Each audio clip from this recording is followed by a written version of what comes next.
یہ ہے وقت میڈیا۔ ہندوستان کے صوبے اتر پردیش کے ضلع سنبھل کے قصبہ شہباز پور کلا کے محلہ ہدایت نگر میں 28 مارچ 2018 کو مدرسہ دارالعلوم صدیقیہ نے جلسہ سیرت النبی اور دستار بندی کا پروگرام منعقد کیا۔ اس موقع پر حفاظ اکرام کی دستار بندی حضرت مولانا کلیم صدیقی صاحب اور حضرت مولانا یونس صاحب اور دیگر علماء اکرام کے دستے مبارک سے عمل میں آئی۔ مدرسہ دارالعلوم صدیقیہ کے محتمم ہیں نوجوان حضرت مولانا محمد عمران قاسمی صاحب۔ آپ کو بتا دیں قصبہ شہباز پور کلا میں اس مدرسے سے پہلے دینی تعلیم کا کوئی خاص انتظام نہیں تھا۔ سیرت النبی صلی اللہ علیہ وسلم کے صدر محترم کا انتخاب کیا جائے تاکہ یہ عظیم الشان اجلاس عام ان کی سیادت و قیادت میں اپنی منزل مقصود کو پہنچ سکے۔ لہذا ہماری نگاہ انتخاب اٹھتی ہے علاقے کے محسن، اس بستی کے محسن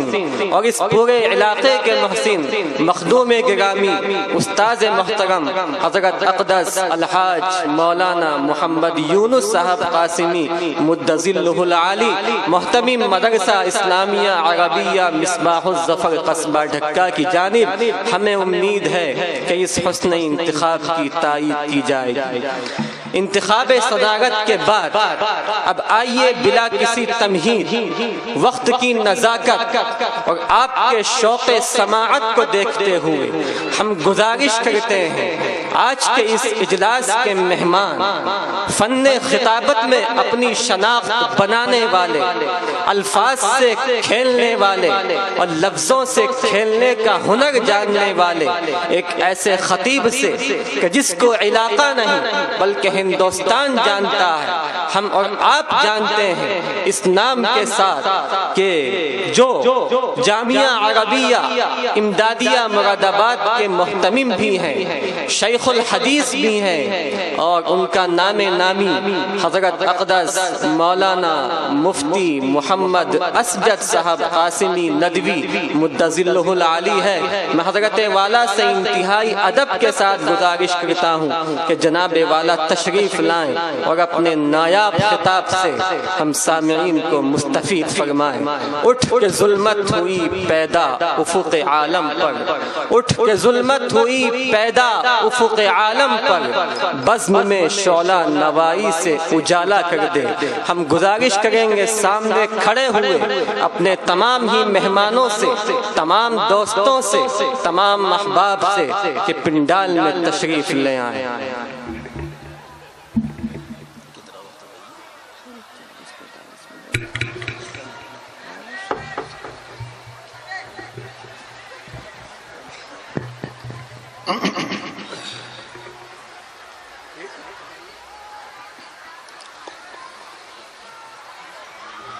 السلام علیکم ورحمۃ اللہ وبرکاتہ۔ وعلیکم السلام۔ الحمد للہ نحمده ونستعینه ونستهدیه ونستغفره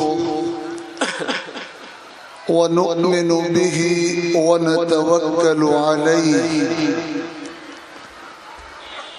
ونعوذ بالله من شرور أنفسنا ومن سيئات أعمالنا، من يهده الله فلا مضل له ومن يضلله فلا هادي له، ونشهد أن لا إله إلا الله وحده لا شريك له، ونشهد أن سيدنا ونبينا وحبيبنا وإمامنا ومولانا محمدا عبده ورسوله صلی اللہ تبارک و تعالی علیہ وعلی آلہ واصحابہ وبارك وسلم تسليما كثيرا كثيرا. أما بعد فأعوذ بالله من الشيطان الرجيم. بسم الله الرحمن الرحيم.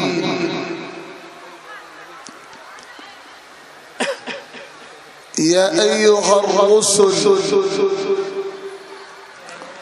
كلوا من الطيبات واعملوا صالحا إني بما تعملون عليم. وإن هذه أمتكم أمة واحدة وأنا ربكم فاتقون. صدق الله ربنا العلي العظيم. وقال سيدنا ومولانا محمد صلى الله تعالى عليه وآله وسلم: أنا آخذ بحجزكم عن النار ولكنكم تغلبوني تقحمون فيها. صدق رسول الله صلى الله عليه وسلم. قابل احترام صدر اجلاس، تشریف فرما علماء کرام، معزز اور محترم حاضرین، بزرگوں، بھائیوں اور اس بابرکت اجلاس کو سننے کی سعادت حاصل کرنے والی خواتین،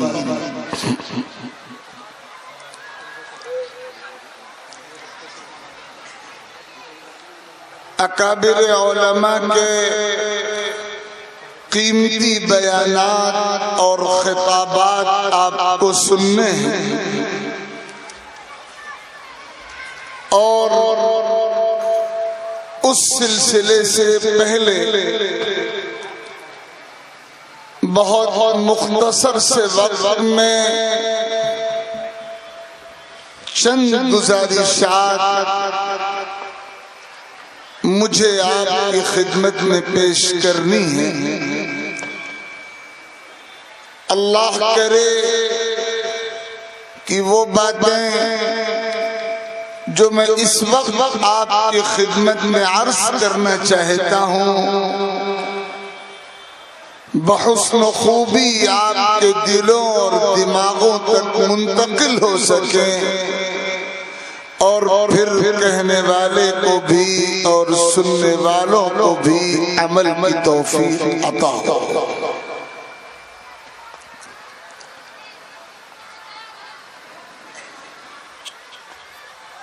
اس وقت پوری دنیا میں بسنے والی ملت مسلمہ اور امت مسلمہ کے سامنے چاروں طرف سے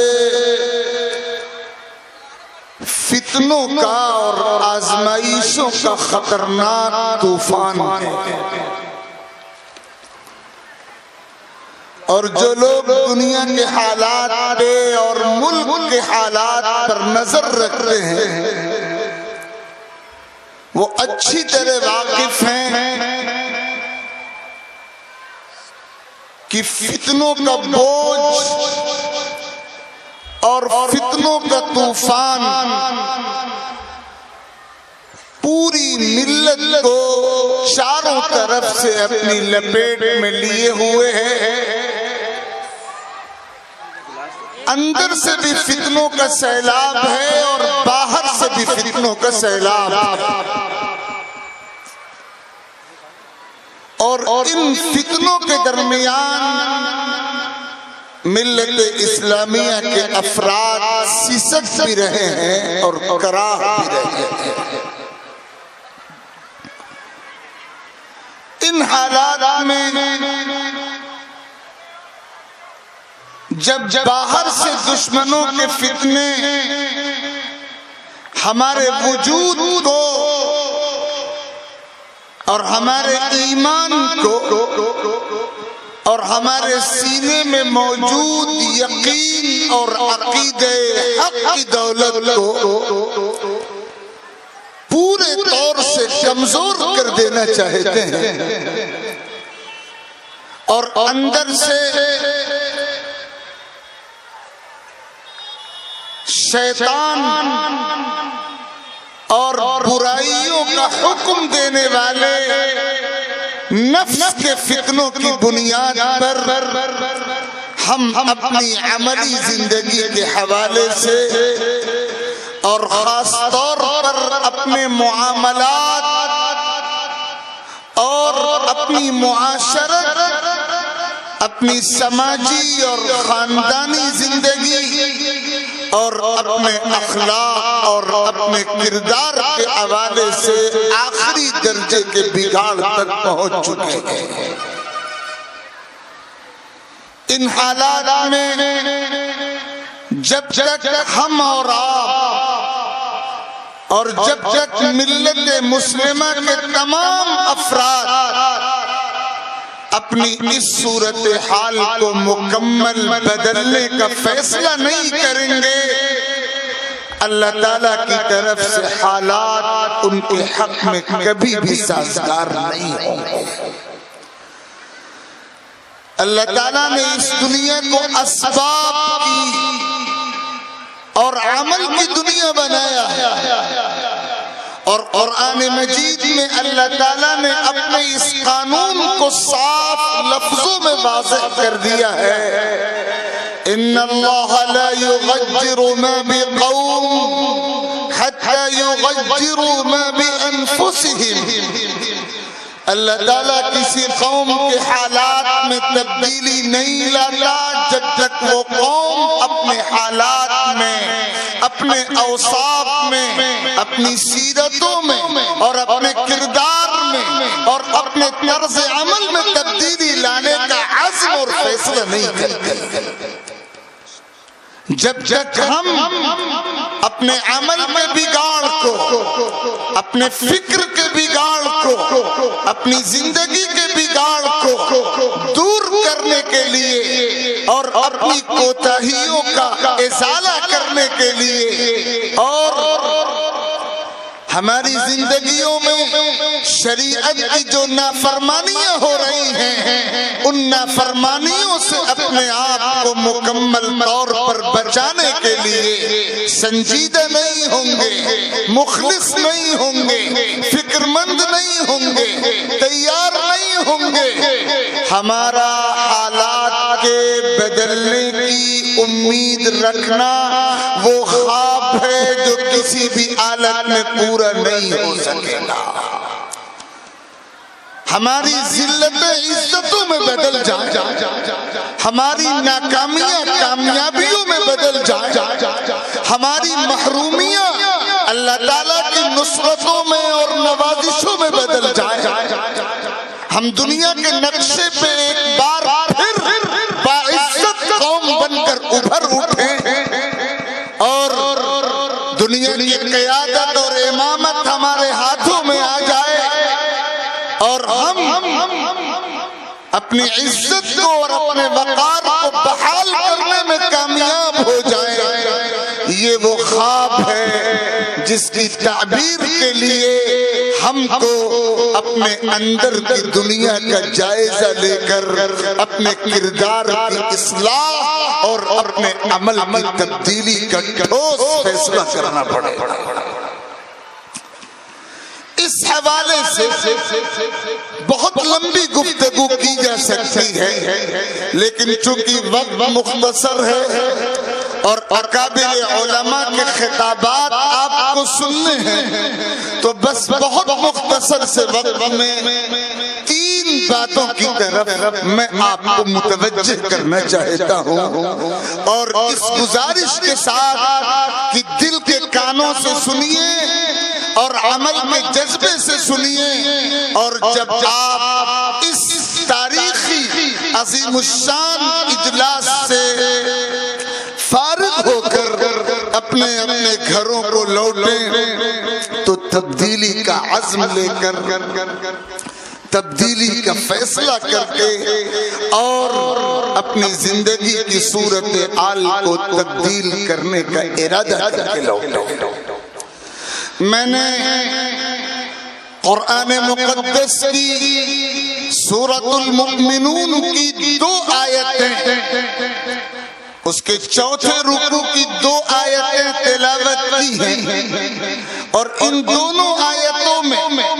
اللہ رب العزت نے بنیادی طور پر اپنے پیغمبروں کی مقدس جماعت کو خطاب فرمایا ہے، لیکن سنانا پوری امت کو، پیغام پوری امت کے لیے ہے۔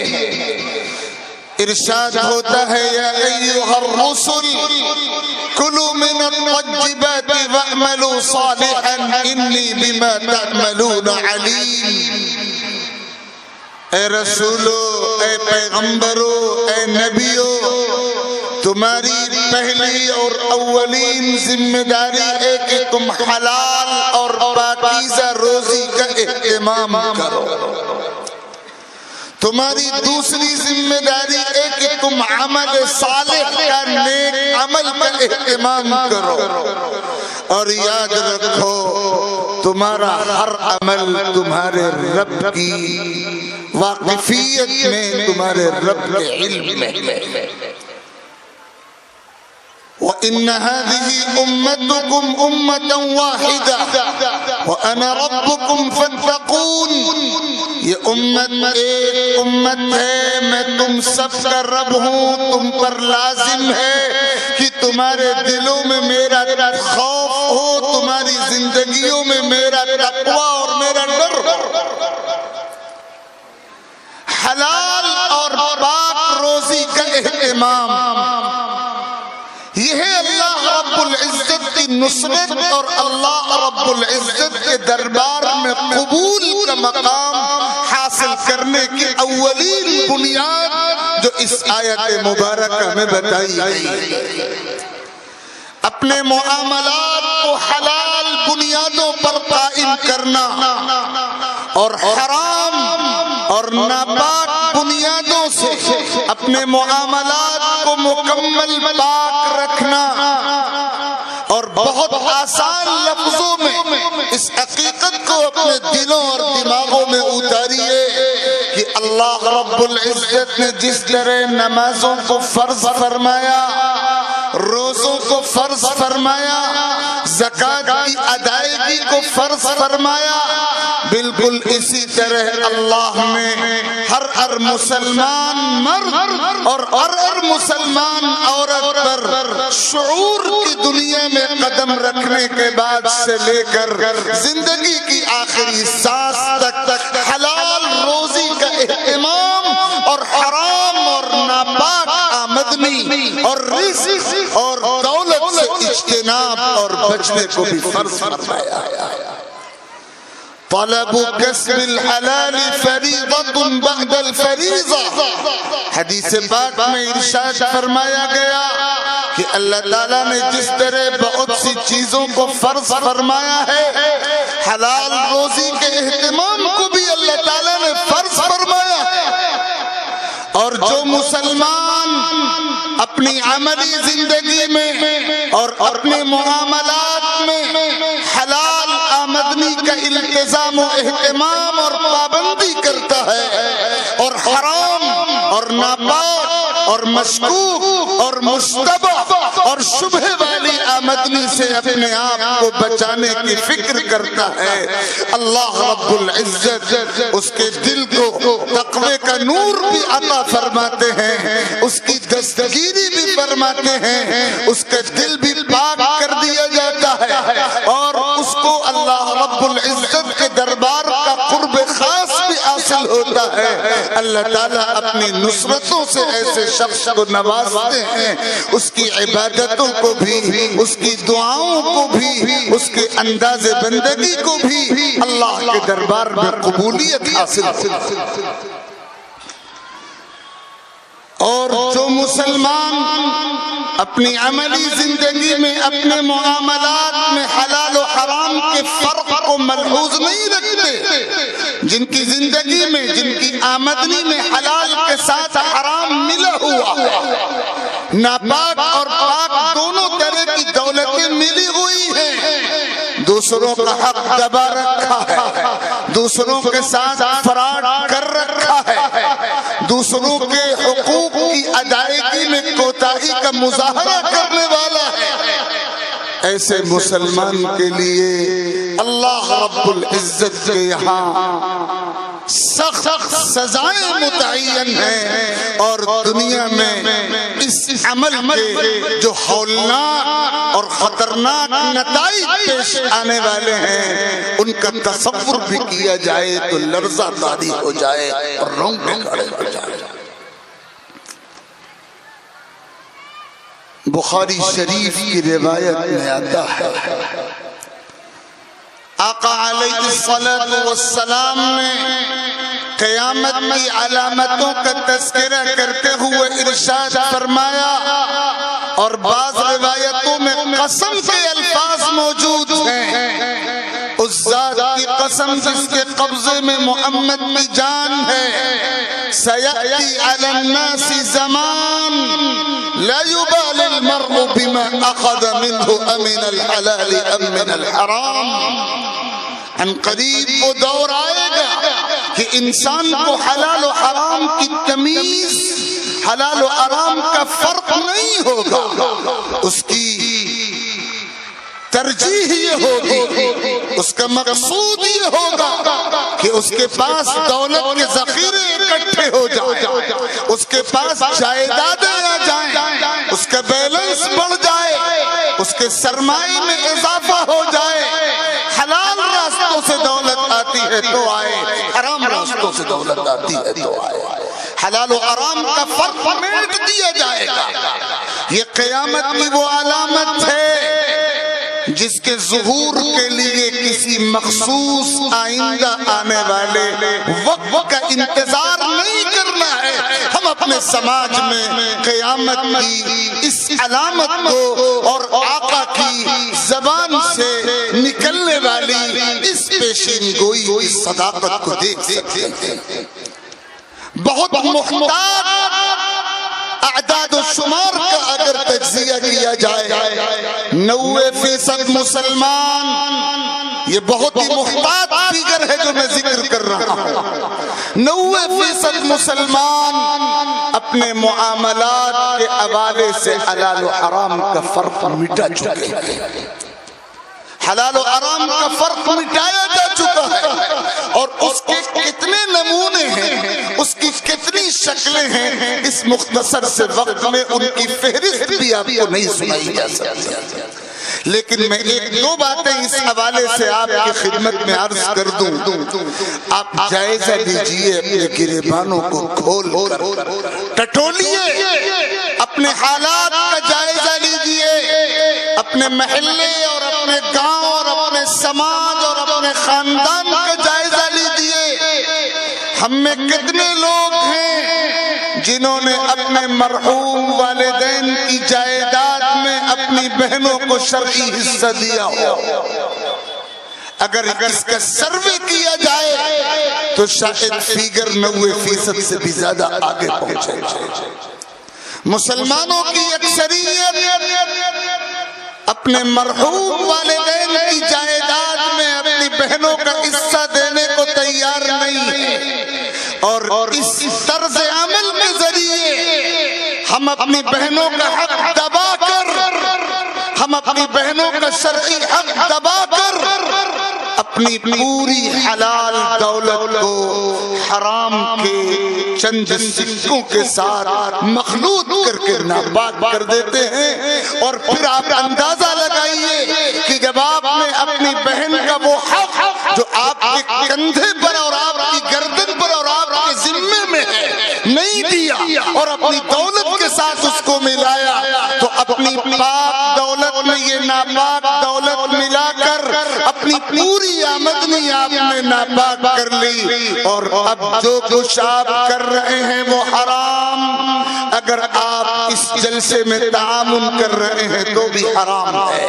اور مدرسے میں تعاون کر رہے ہیں تو بھی حرام ہے، اور مسجد بنا رہے ہیں تو بھی حرام، اور حج کر رہے ہیں تو بھی حرام، اور اپنی اولاد کی تربیت کر رہے ہیں، اپنی اولاد کی کفالت کر رہے ہیں تو بھی حرام پیسوں سے۔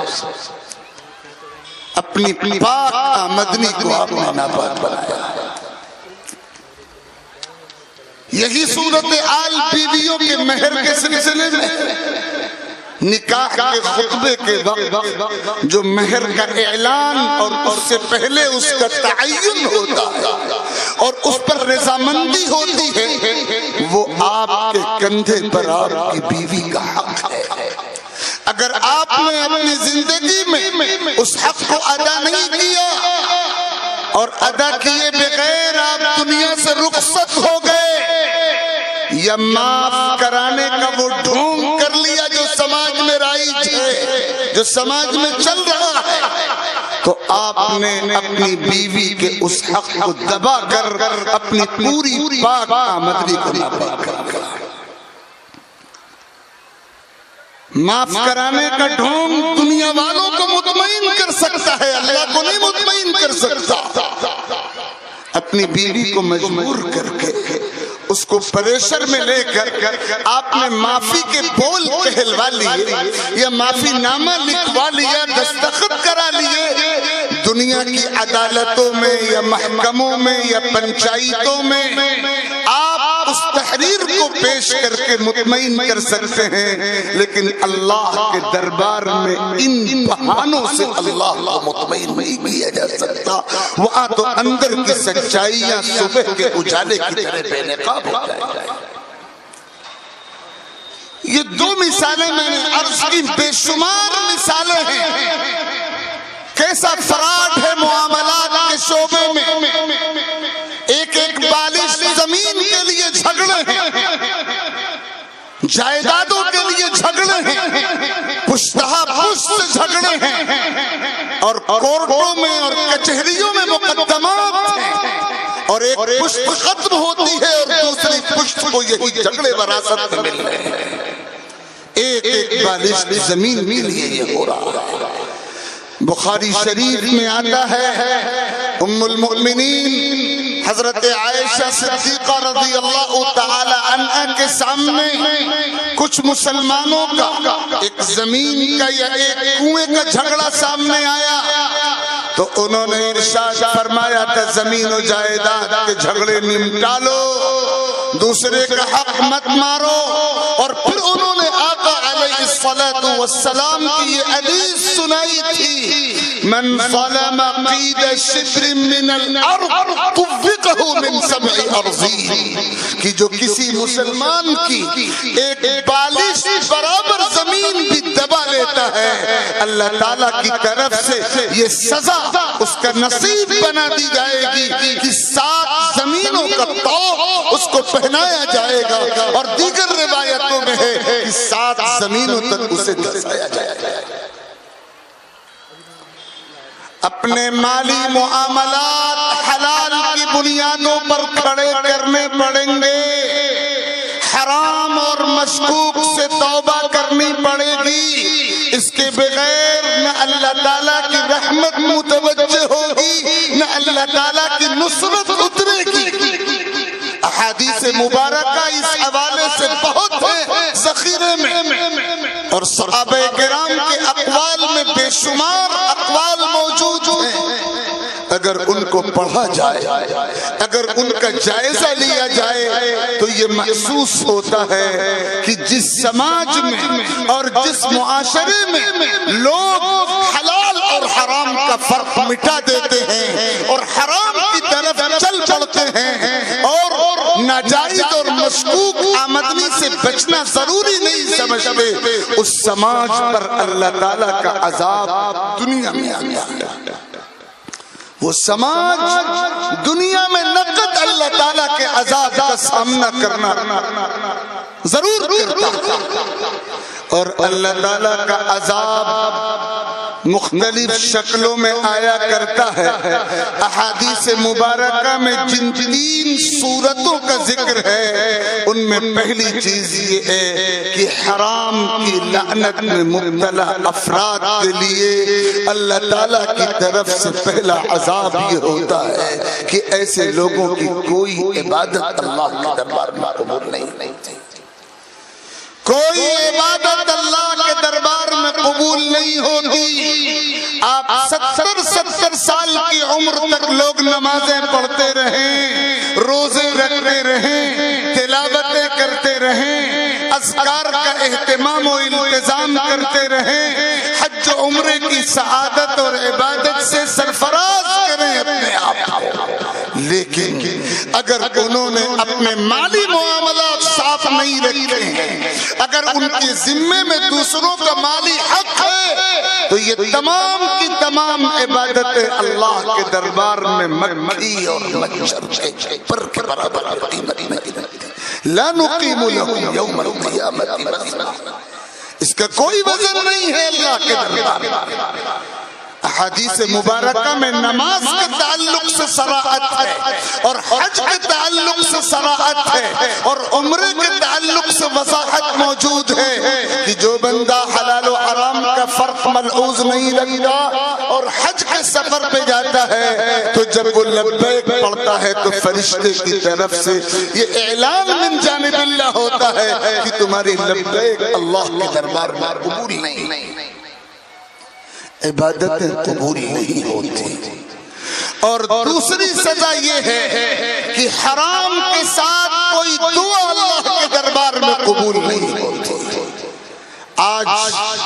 پوری امت مظلومیت اور ذلت کے ناقابل بیان ماحول سے گزر رہی ہے، اور لاکھوں افراد کی دعاؤں کے باوجود حالات تبدیل نہیں ہو رہے۔ دعائیں قبول نہ ہونے کے جو اسباب ممکن ہیں اگر غور کیا جائے تو ان میں ایک بنیادی سبب یہ ہے کہ ہم نے اپنے معاملات میں حلال و حرام کا فرق مٹا دیا۔ اس کی سزا ہے، اس کا وبال ہے، اس کا خمیازہ ہم کو بھگتنا پڑ رہا ہے کہ ہماری دعائیں اللہ کے دربار میں قبول نہیں۔ حضرت سعد بن ابی وقاص رضی اللہ تعالی عنہ جلیل القدر صحابی ہیں، عشرہ مبشرہ میں ہیں، آقا کی خدمت میں حاضر ہوئے ہیں اور ادب کے ساتھ عرض کر رہے ہیں، اے اللہ کے رسول، میری گزارش یہ ہے کہ آپ میرے لیے دعا فرما دیں۔ آقا نے پوچھا کیا دعا کر دیں؟ تو حضرت سعد نے عرض کیا کہ میری گزارش یہ ہے کہ آپ میرے لیے یہ دعا کر دیں کہ اللہ تعالیٰ مجھے مستجاب الدعوات بنا دے، مجھے مقبول الدعا بنا دے، مجھے ایسا بندہ بنا دے کہ میں جب بھی اللہ تعالیٰ سے کوئی دعا مانگوں تو اللہ میری دعا قبول فرما لیا کرے، میری کوئی دعا رد نہ ہو، میری کوئی تمنا بارگاہ رب العزت سے ٹھکرائی نہ جائے، ہر دعا قبول ہو جائے۔ غور فرمائیے اس کے جواب میں جناب رسول اللہ صلی اللہ علیہ وسلم نے کتنی قیمتی نصیحت فرمائی ہے۔ آقا نے ارشاد فرمایا تھا اطب مطعمک یا سعد تستجب دعوتک، اے سعد اپنی غذا اپنی خوراک پاک کر لو، تمہاری دعا خود بخود قبول ہو جایا کرے گی۔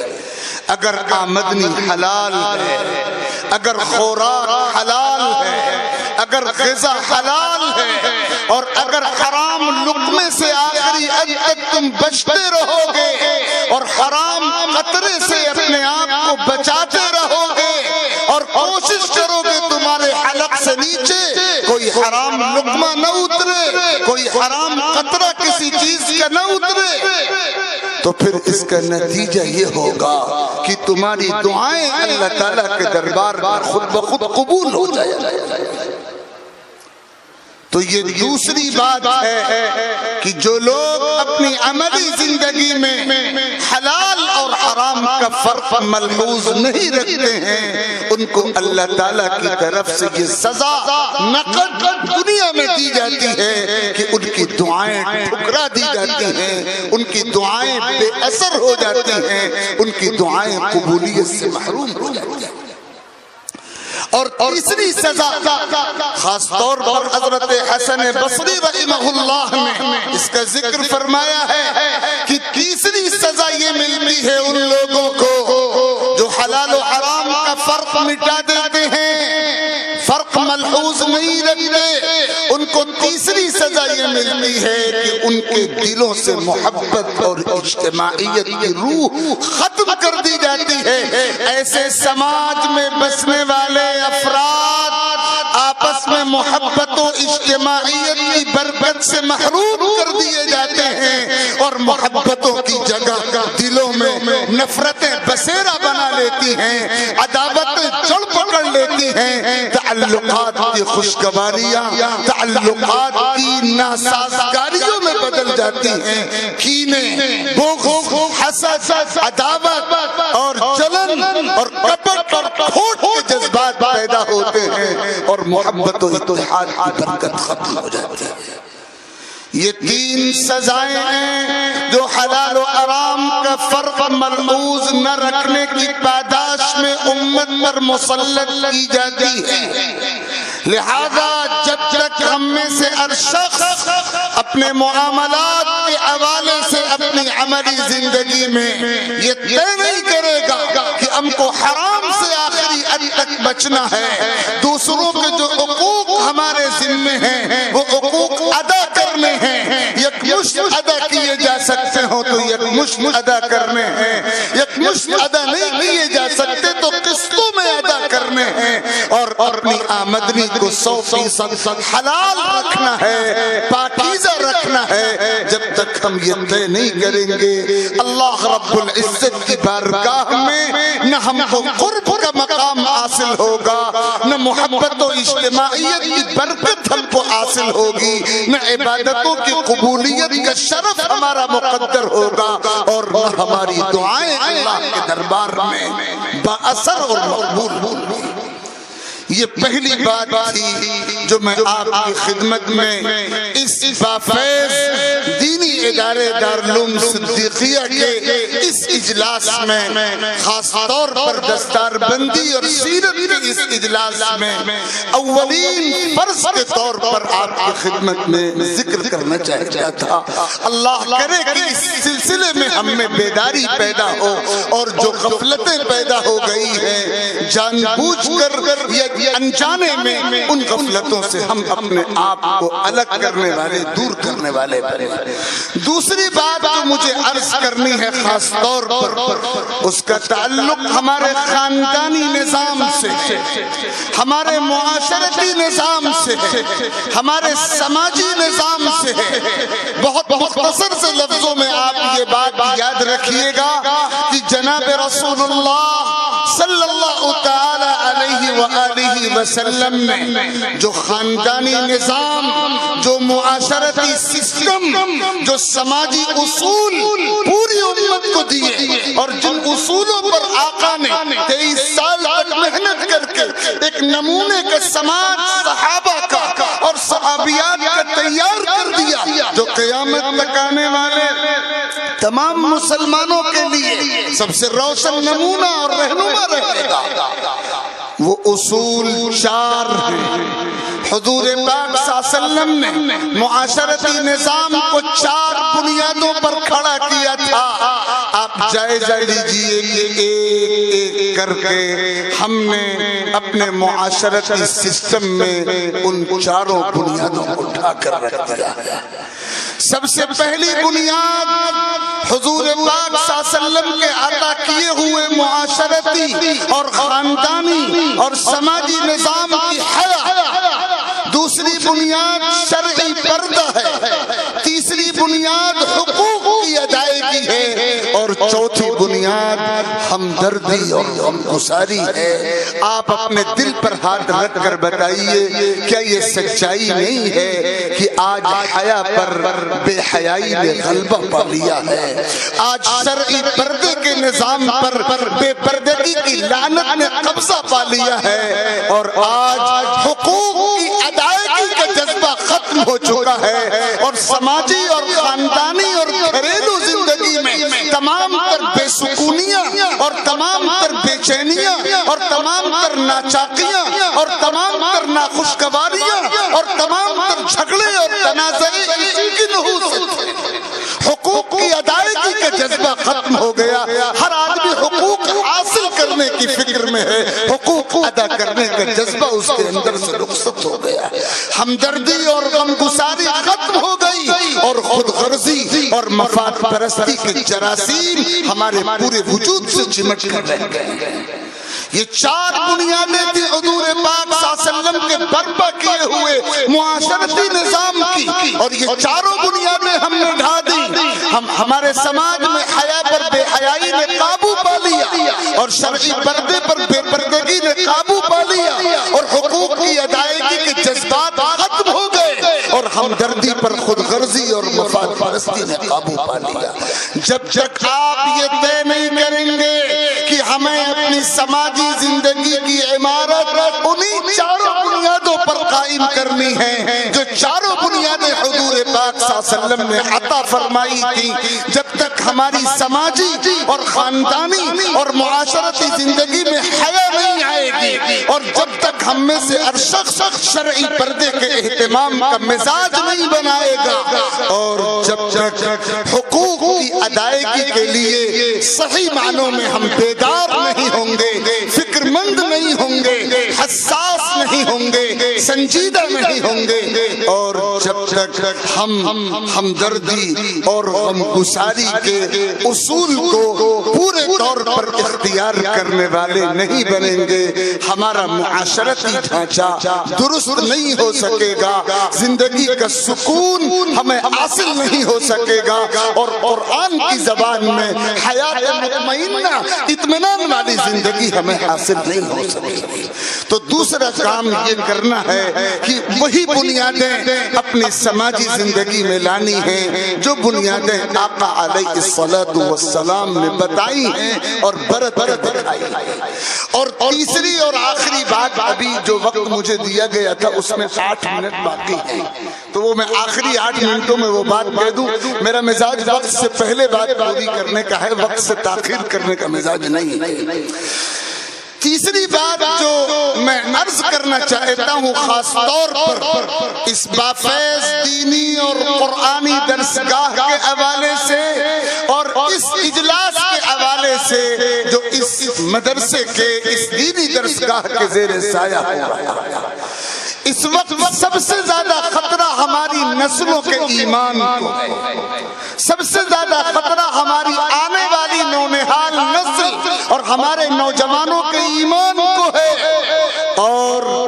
اپنی نسلوں کا ایمان اگر آپ بچانا چاہتے ہیں اور اس اطمینان کے ساتھ دنیا سے جانا چاہتے ہیں کہ آپ کی نسلیں ایمان پر قائم رہیں، اس کا راستہ اس کے سوا کچھ نہیں ہے کہ آپ اپنی نسلوں کے لیے قرآن مجید کی اور دین کی بنیادوں کی تعلیم اور مستحکم دینی تربیت کا نظام بنائیں۔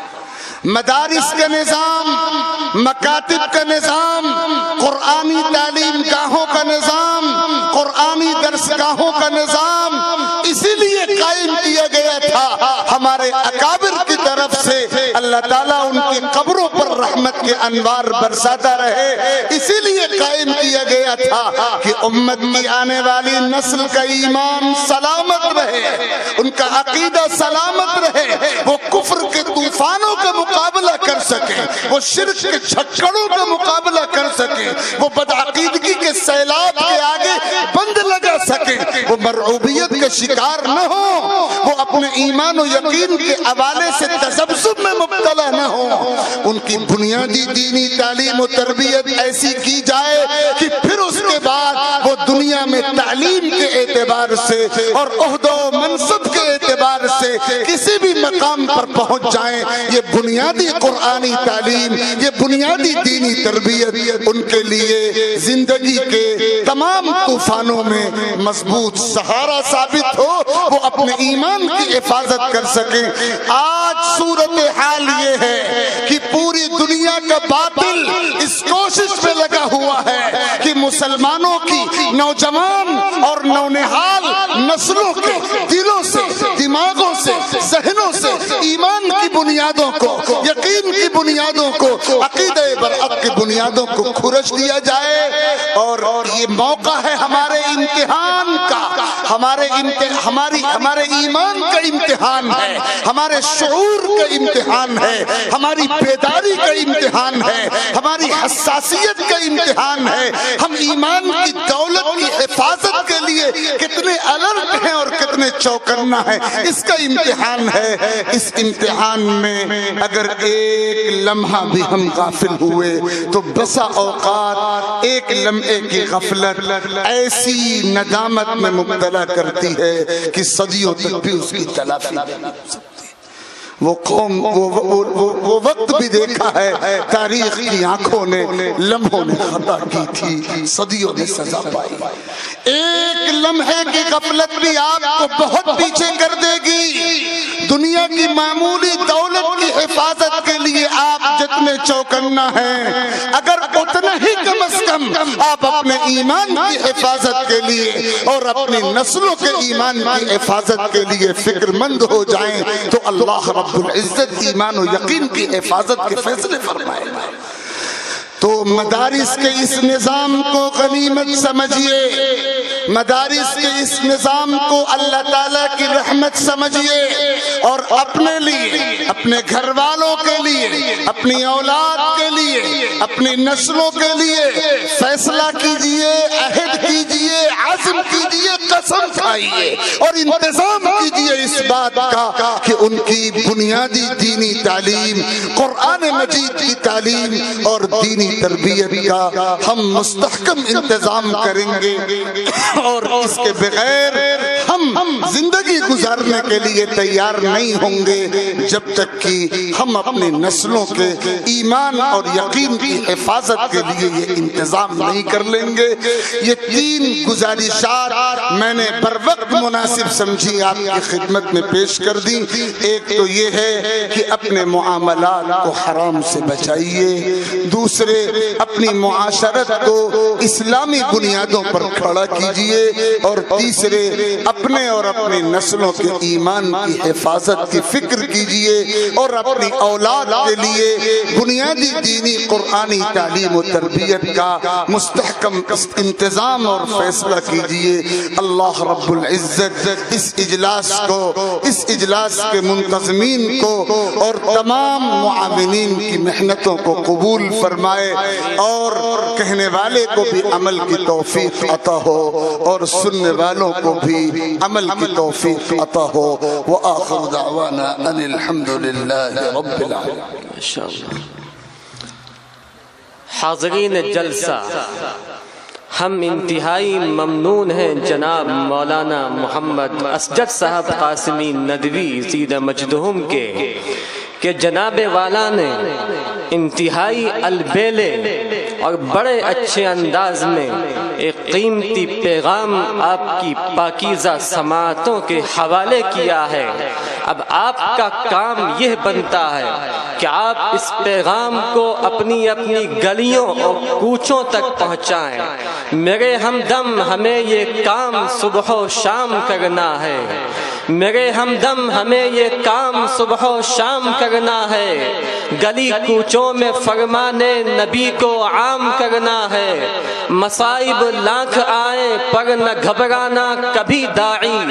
مصائب لاکھ آئیں پر نہ گھبرانا کبھی داعی، جہاں میں سب سے اونچا پرچم اسلام کرنا ہے۔ تو آئیے دوستو، اگر آپ اپنے دینی جلسوں کی کوریج کرانا چاہتے ہیں یا سیاسی یا سماجی جلسوں کی کوریج کرانا چاہتے ہیں یا پھر مشاعرے یا کوی سمیلن کی یا کسی اور پروگرام کی، تو ہم سے کانٹیکٹ کر سکتے ہیں۔ ہمارا کانٹیکٹ اور واٹس ایپ نمبر ہے 9996400286۔ یوٹیوب پر آج ہی ہمارا وقت میڈیا چینل جوائن کیجئے، یوٹیوب پہ سرچ میں لکھیے وقت میڈیا، یا پھر ایڈریس ہے www.youtube.com/c/وقت میڈیا۔ آپ اپنے دوست، اپنے ہوسٹ شفیق خان کو دیجیے اجازت۔